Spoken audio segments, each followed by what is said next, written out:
Decline and disintegration of the Mughal empire में आज नवीन राज्यों का उदय। जब मुगल पीरियड का अवसान काल था या संक्रमण काल था, उस समय नवीन राज्य उदय होते हैं, जैसे दक्कन का राज्य, अवध, बंगाल, और उसी समय मराठे, राजपूत किस तरीके अपने राज्यों को सुदृढ़ करते हैं और नए राज्य भी स्थापित करते हैं, उसी के बारे में चर्चा कर रहा हूं। अवध के स्वतंत्र राज्य का संस्थापक सआदत खां अथवा बुरहान उल मुल्क था। सआदत खां शिया था और निशापुर के सैयदों का वंशज था।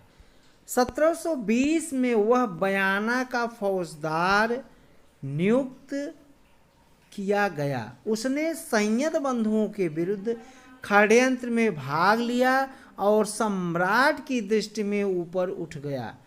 फलस्वरूप पहले उसे 5,000 और फिर सप्तहजारी का मनसब मिला और बुरहान उल मुल्क की उपाधि मिली। 1720 से 1722 तक वह आगरा का गवर्नर भी रहा, जिसका शासन उसने अपने नायब नीलकंठ नागर के द्वारा चलाए, परंतु शीघ्र ही वह दरबार का कृपा पात्र नहीं रहा और उसे राजधानी से बाहर अवध का गवर्नर नियुक्त किया गया। शीघ्र ही उसने अपने लिए अवध का स्वतंत्र मुस्लिम राज्य स्थापित कर लिया। 1739 में सआदत खां को नादिर शाह के विरुद्ध लड़ने के लिए दिल्ली बुलाया गया। वह वीरता से लड़ा, परंतु बंदी बना लिया गया। उसने नादिर शाह को दिल्ली पर आक्रमण करने के लिए प्रेरित किया, परंतु उसका दांव उल्टा पड़ा।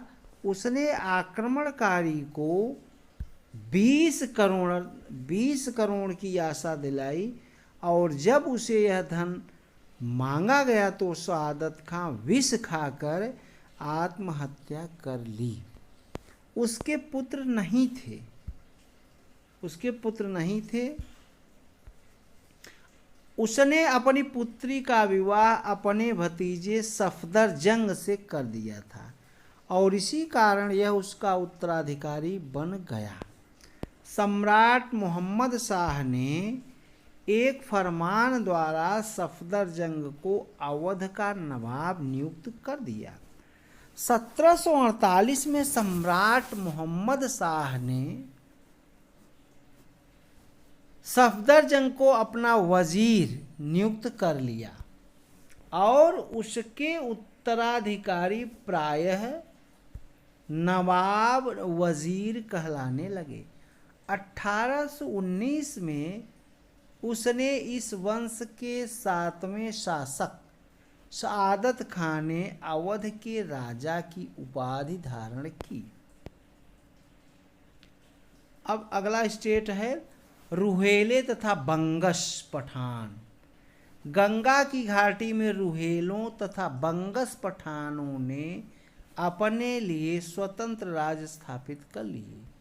एक अफगान वीर दाऊद तथा उसके पुत्र अली मोहम्मद खान ने बरेली में छोटी सी जागीर का विस्तार कर रुहेलखंड नाम का एक स्वतंत्र राज्य स्थापित कर लिया, जो कि उत्तर में कुमाऊं से दक्षिण में गंगा नदी तक फैल गया। इससे कुछ दूर पूर्व में मोहम्मद खां बंगश ने, जो एक अन्य अफगान वीर था, फर्रुखाबाद की जागीर को एक स्वतंत्र राज्य बना लिया। बाद में इसने बुंदेलखंड तथा इलाहाबाद के प्रदेशों पर अपना प्रभुत्व जमा लिया। बंगाल, अगला स्टेट है बंगाल। बंगाल के स्वतंत्र राज्य के संस्थापक मुर्शीद कुली खां था। औरंगजेब के काल से ही मुर्शीद कुली खान को बंगाल के दीवान तथा नायब गवर्नर का पद मिला। पहले राजकुमार अजीमुशान के अधीन और फिर राजकुमार फर्रुखसियर की अधीन 1713 में मुर्शीद कुली खां को बंगाल का गवर्नर नियुक्त कर दिया गया। 1719 में उड़ीसा को भी उसी के अधीन कर दिया गया। मुर्शीद कुली खां एक सफल शासक था और उसके अधीन बंगाल ने व्यापार और वाणिज्य में बहुत उन्नति की। 1727 में मुर्शीद कुली खां के मृत्यु के पश्चात उसका जामाता शुजाउद्दीन उसका उत्तराधिकारी बना। 1733 में सम्राट मोहम्मद शाह ने बिहार का कार्यभार भी इस पर डाल दिया। 1739 में शुजाउद्दीन की मृत्यु पर उसका पुत्र सफदरजंग सरफराज खान गवर्नर बना, परंतु 1740 में बिहार के नायब सूबेदार अलीवर्दी खान ने विद्रोह कर दिया और अप्रैल में सरफराज खान को घेरिया के स्थान पर हराकर मार डाला। अब अलीवर्दी खां बंगाल, बिहार और उड़ीसा का गवर्नर बन बैठा। उसने सम्राट को 2 करोड़ रुपए का नजराना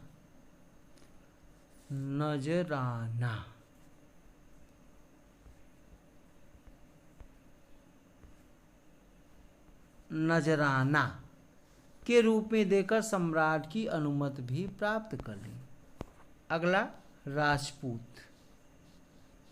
राजपूतों ने जो औरंगजेब की राजनीति से अप्रसन्न थे, 18वीं शताब्दी में मुगल साम्राज्य की दुर्बलता से लाभ उठाकर अपनी प्राचीन स्वतंत्रता पुनः स्थापित कर ली तथा चारों दिशाओं में अपने राज्यों का विस्तार कर लिया। राजपूत तथा मुगलों के आपसी प्रेम संबंधों से प्रेरित होकर बहादुर शाह ने 1708 में जोधपुर पर आक्रमण कर दिया। अजीत सिंह ने अधीनता स्वीकार तो कर ली, परंतु शीघ्र ही उसने जय सिंह द्वितीय तथा दुर्गादास राठौर के साथ मिलकर मुगलों के विरुद्ध एक गठजोड़ बना लिया।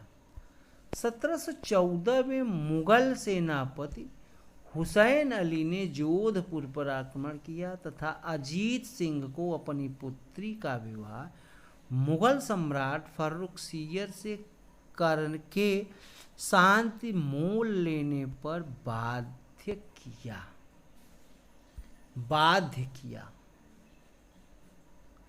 दिल्ली में हुए फर्रुखसियर सैयद बंधु झगड़े में जयपुर तथा जोधपुर के राजाओं ने अपने हितों की रक्षा हेतु तटस्थता की नीति अपनाई। और अगला जाटलैंड दिल्ली, मथुरा तथा आगरा के समीपवर्ती क्षेत्र में कृषि कार्य में लगे जाट लोगों ने औरंगजेब की नीति के विरुद्ध विद्रोह कर दिया, परंतु वहां अशांति ही बनी रही। चूड़ामन ने थीम के स्थान पर एक सुदृढ़ दुर्ग बना लिया तथा इस प्रदेश में मुगलों की शक्ति को चुनौती दी।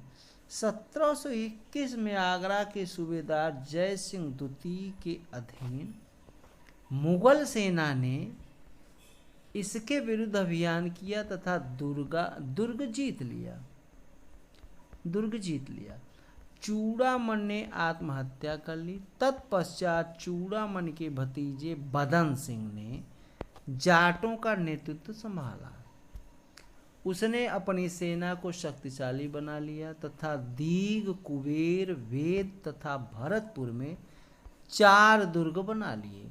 नादिर शाह के आक्रमण के पश्चात हुई अव्यवस्था से लाभ उठाकर उसने आगरा तथा मथुरा पर अधिकार कर लिया और भरतपुर राज्य की नींव रखी। अहमद शाह अब्दाली ने इस स्थिति को स्वीकार कर लिया तथा बदन सिंह को राजा की उपाधि दी, जिसमें उसने महेंद्र शब्द भी जोड़ दिया। 1756 में सूरजमल इस राज्य का उत्तराधिकारी बना। उसने इस जाट राज्य को अपनी चतुराई, सूक्ष्म बुद्धि तथा स्पष्ट दृष्टि दी। लोग उसको जाटों का अफलातून कहते हैं के नाम से जानते हैं। 1763 में सूरजमल की मृत्यु हुई तथा उसके पश्चात जाट राज्य का पतन हो गया।